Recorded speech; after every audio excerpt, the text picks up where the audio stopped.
मेरे बच्चों, आप सब कैसे हैं। मैं पूनम टीचर आज आप लोग को रस में पढ़ाऊँगी। रस बेटा बहुत बड़ा विषय है ना। अब हम इसको संक्षिप्त रूप से पढ़ेंगे, क्योंकि एक वीडियो में होगा नहीं, इसकी कई वीडियो मुझे आपको देना पड़ेगा। अब आप आइए समझते हैं रस क्या है ना। रस का नाम लेते ही मन में भाव आता है पेय पदार्थ से ना, जैसे नींबू वाला रस ना, क्योंकि नींबू रस बहुत पसंद है ना। अभी कोल्ड ड्रिंक का ज़माना है, पहले ऐसा नहीं था। तो पहले गन्ने का रस, नींबू का रस, दही और गुड़ का रस पिया जाता था ना। रस सब सुनते मुँह में ये भाव आता है कि पीने से, लेकिन यहाँ जो साहित्य है, साहित्य में रस को आनंद कहा गया है ना। रस जो है यहाँ पीने से मतलब नहीं है, ये आनंद। अब साहित्य में रस का जो परिभाषा स्पष्ट किया गया है कि किसी कविता, कहानी, नाटक इत्यादि को पढ़कर के, सुनकर के मन में जो आनंद की पुष्टि होती है, जो आनंद प्राप्त होता है, वो रस है ना। उसे रस कहा गया है। और रस जो है भावात्मक होता है ना। रस क्या है? भावात्मक, भाव प्रधान रस होता है। ठीक है। जैसे जो हमारे मन में भावनाएं, संवेग विद्यमान है ना, वही विशेष परिस्थिति पाके, विशेष अवस्था पाके उमड़ पड़ते हैं, है ना। उन्हीं को हम यहाँ पे अस्थायी भाव कहते हैं ना। जो रस के तत्व हैं बेटा, रस के जो तत्व हैं, अस्थायी भाव, पी भाव, अनुभाव, संचारी भाव, है ना। क्या कहा है? संचारी भाव, या इसे व्यभिचारी भाव भी कहा जाता है। आप देखिए अस्थायी भाव क्या है ना। अस्थायी भाव जो पूरे रस के प्रसंग में व्याप्त रहता है। अस्थायी भाव वह है जो पूरे रस के प्रसंग में व्याप्त रहता है, वो अस्थायी भाव है। जैसे हमारे मन में घृणा, उद्वेग, है ना, क्रोध, रति यानी प्रेम, ये सारी चीज़ें विराजमान है, लेकिन जैसा समय अवस्था मिलता है वैसा वो प्रकट हो जाती है। अस्थायी रूप से विराजमान होते हैं ना। अस्थायी रूप से सुप्तावस्था में विराजमान होते हैं, लेकिन जैसा माहौल उनको मिलता है, जैसा वातावरण मिलता है, वैसे ये प्रकट हो जाते हैं, है ना। क्योंकि हमारे अंदर सारे संवेग विराजमान हैं, सारे अस्थायी भाव सुसुप्तावस्था में स्थित हैं। इनकी संख्या आपको 11 बताई गई है, क्योंकि रसों की संख्या 9 है। कुल रस आपके 9 बताए गए हैं, लेकिन बाद में 2 रस और बने, है ना, वात्सल्य और भक्ति रस। ऐसे तो शांत रस तक 9 रस हैं, लेकिन वात्सल्य और भक्ति रस को लेकर के आपके 11 रस शामिल है आपके पाठ्यक्रम में। बेटा सबसे पहले ये पूछा जा सकता है, कभी कभी ये मन में आती है रस शब्द का प्रयोग पहली बार कहाँ हुआ। तो ध्यान रहे, जो भी रस, छंद, अलंकार जो भी हुआ हमारे उपनिषदों से ही लिया गया है। जैसे तैत्तरीय उपनिषद में रस का सर्वप्रथम उल्लेख किया गया है ना। जो आपके मुख्य 11 उपनिषद हैं उसमें से तैत्तरीय उपनिषद है, उसमें रस का सर्वप्रथम प्रयोग किया गया। लेकिन आचार्य भरत मुनि ने नाट्यशास्त्र एक रचना लिखी। नाट्यशास्त्र जो पूर्ण चारों वेदों का, ऋग्वेद, सामवेद, अथर्ववेद और यजुर्वेद, चारों वेदों का निचोड़ उन्होंने लिखा नाट्यशास्त्र के रूप में, और उसमें उन्होंने रस पर विस्तृत रूप से प्रकाश डाला, यानी रस की विवेचना करी, है ना। तो रस का जो पूर्ण विवेचना आपको मिलता है वह भरत मुनि के द्वारा मिलता है। लेकिन भरत मुनि ने 8 रस स्वीकार किए, शांत रस को रस नहीं माना। ठीक है। लेकिन आगे संस्कृत महान विद्वान उद्भट है, उन्होंने कहा कि शांत रहना भी, किसी कथा को सुन के, किसी कविता को सुन के, किसी दोहा या किसी श्लोक को सुन के मन में अगर शांति का अनुभव हो तो वो भी एक तरह का रस ही है। वो भी शांत होना भी, शांति का अनुभव करना भी रस है। तो उन्होंने रस को शामिल कर दिया। अब हो गए 8 से आपके 9 हो गए, और 9 उसके बाद और विद्वान आए तो भक्ति और वात्सल्य को जोड़ दिए, 11 रस आपके हो गए, है ना। आगे है आपका अस्थायी भाव के बाद है विभाव। विभाव क्या है? विभाव है कारण, है ना। विभाव वह है जो व्यक्ति वस्तु के मन में जो अस्थायी भाव को जागृत करे। ठीक है, अस्थायी भाव हमने कहा कि ये क्या है, रस के प्रसंग में व्याप्त रहने वाला जो भाव है वो अस्थायी भाव है ना, जो हमारे मन में हमेशा अस्थायी रूप से सुषुप्तावस्था में विराजमान। अब इन्हीं अस्थायी भावों को जगाने का कार्य या कारण जो बनता है वो विभाव बनता है। इन्हीं अस्थायी भाव को जगाने का जो कारण बनता है वो विभाव है। अब इसके दो भेद हुए, आलंबन और उद्दीपन। ठीक है, आलंबन का अर्थ है सहारा, आधार, जिसके सहारे से, जिसके आधार पे ना कारण बने वो आलंबन है। और उद्दीपन मतलब तीव्रता, कितनी तीव्र गति से पूरा संचारित हो रहा है ना, उद्दीप्त हो रहा है, प्रकट हो रहा है, ये आपके कारण में यहाँ पे उद्दीप्त कर दिया गया है। इसका आधार लेके और कितनी तीव्र गति से, इसके दो भेद हुए विभाव के। अब आलंबन के दो भेद हुए, आश्रय और विषय। तो आश्रय वह है जो व्यक्ति, किसी व्यक्ति के मन में अगर प्रेम का भाव संचारित होता है तो यहाँ पे व्यक्ति कौन है, आश्रय बन जाता है ना। और विषय जो वातावरण होता है वो विषय होता है। अब समझते हैं एक उदाहरण के द्वारा। जैसे सबसे पहले श्रृंगार रस श्रेष्ठ माना गया है ना, रसराज माना गया श्रृंगार रस को। श्रृंगार रस के भी दो भेद हैं, वियोग और संयोग।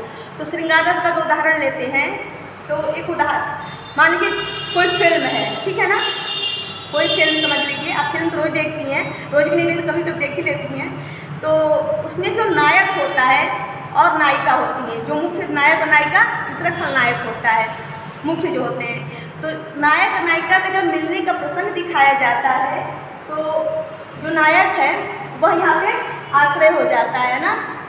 ठीक है, अब चूँकि उसे नायिका से मिलना है, नायिका का पहला दर्शन उसे होना है, तो जो वातावरण तैयार किया जाता है, फूल खिलने लगते हैं, झरने अपने आप होता है ना, मधुर गति से गिरते हैं और उनका गिरने का आवाज़ भी दिखाया जाता है, चिड़ियाँ बोलने लगती हैं, है ना। विभिन्न तरह के का जो वातावरण है, वातावरण बहुत ही सुहाना हो जाता है, मधुर मधुर हवाएं चलने लगती हैं। तो ये जो चीज़ें हैं ये विषय हो जाते हैं, वातावरण हो जाते हैं। किसके आश्रय के लिए ना, आश्रय के लिए वातावरण तैयार हो रहा है। ठीक है, और उसके बाद आपका आता है अनुभाव, है ना। अनुभाव क्या है, अनुभाव है रस को व्यक्त करने की जो चेष्टाएं हैं ना, अस्थाई भाव में जो आपका रस में जो अस्थाई भाव है उसको व्यक्त करने की जो चेष्टाएं हैं वो अनुभाव है। क्योंकि एक चेष्टा के द्वारा एक प्रयास मतलब कुछ कर नहीं सकते। इसके चार भाग आपको हैं, मानसिक, कायिक, आहार्य और सात्विक। ठीक है, तो मानसिक क्या है, जैसे हमने कहा कि नायक नायिका से मिलने वाला है, पहला दर्शन होने वाला है। अब वो विभिन्न प्रकार की कल्पनाएं कर रहा है नायिका को लेकर के कि नायिका आएगी, है ना, वो उसका ऐसा सुंदर सा चेहरा हमें दिखेगा, वो मुझे ऐसे छुएगी, तमाम तरह की कल्पनाएं कर रहा है ना। दूसरा है कायिक। अब वो अपने आँखों ना क्या कर रहा है, थोड़ा सा आँखें झुकाता है ना, थोड़ा सा अपने हाथ को क्या करता है, मान लो अपने हाथ को उसे प्रयास कर रहा है कि कैसे मिलेंगे और कैसे बात करेंगे। तो अकेले में वो उस तरह की भावनाएं प्रकट कर रहा है, मतलब हाथ के द्वारा उसे ये बता रहा है कि मैं तुम्हें बहुत प्यार करता, तमाम तरह की चीज़ें वो व्यक्त कर रहा है। ठीक है, वो अकेले में, ठीक है ना, अपने काया के रूप में, अपने काया के द्वारा। ठीक है, आहार्य, आपका जो आहार्य है इसमें जो वेशभूषा, अब चूँकि नायिका से पहली बार मिलना है तो अच्छा खासा कपड़ा पहनेगा ही।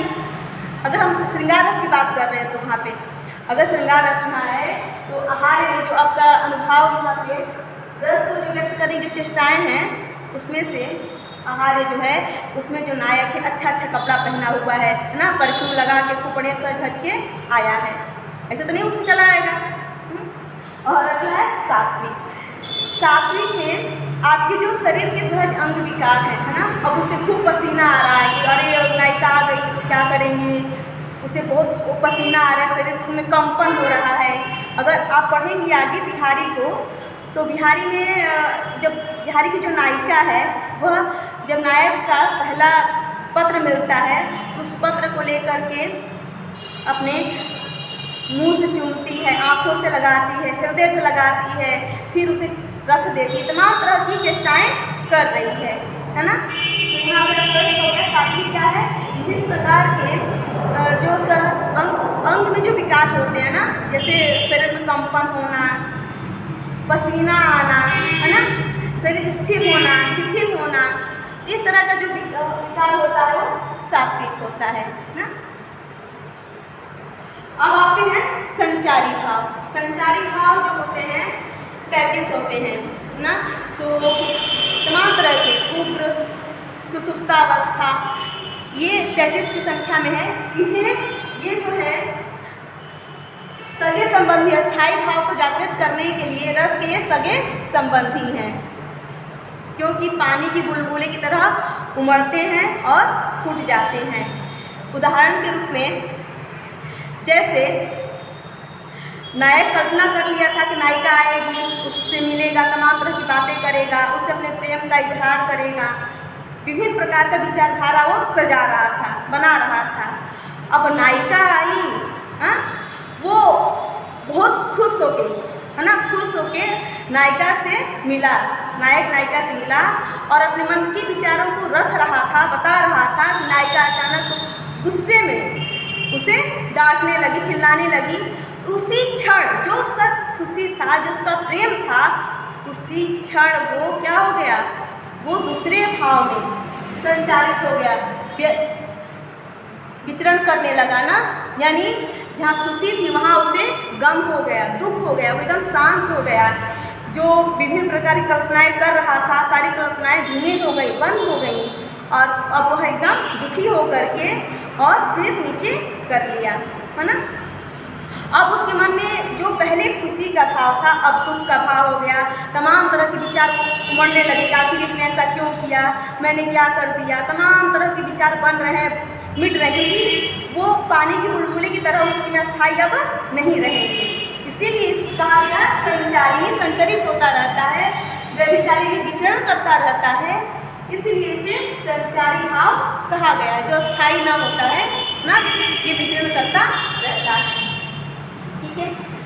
अब जो है ध्यान रखिएगा, ये महत्वपूर्ण चीज़ है कि रस को काव्य की आत्मा कहा गया है। जो रस है वो काव्य की आत्मा है ना।